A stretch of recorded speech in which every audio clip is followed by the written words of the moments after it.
magacaygu waa Axmed Xabiib waxaan dhigtaa jaamacada Islaamiya gaar ahaan kulliyadda Shariica iyo Daraasaadka Islaamiya shirkadda waxaan la shaqeeyaa Abaadir Travel Agency oo ku caan ah Sahal Umrah shirkaddan waxaan la shaqeynayaa 3 years and half waxyaalahan qabano ka shakhsiyan waxaa kamid ah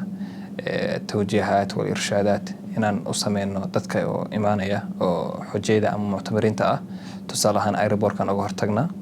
ka bacdi marka airportka uga hortagno hotelkan ku soo dhaweynaa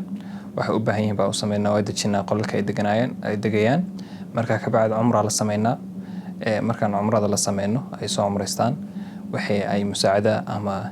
talabaadkooda u sameeynaa tusaale ahaan haday kaar u baahan yihiin qofkii xanuunsada oo kale dhakhtar baan geynaa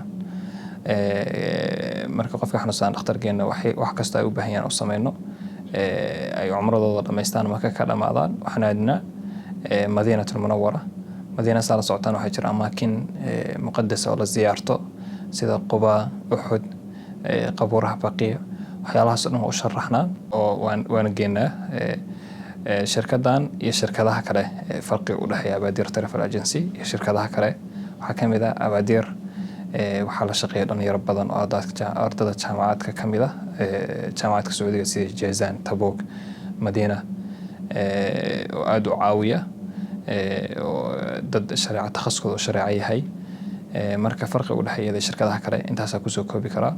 waana dabcan dad loo tababaray inay dadka caawiyaan oo ajar ka raadsanaya caawitaanka ay dadkaas u sameynayaan walaalaha ku nool ee Canada waxa uu sheegayaa inay ku soo dhawaadaan shirkadda Abaadir Travel Agency ama Sahal Umrah waxaan u haynaa shaqo hufan gacmo furan ku soo dhaweynay anagoo dejinayna hoteelo aad u wanaagsan aadna u soo dhaweyn doona haddii Ilaahay idmo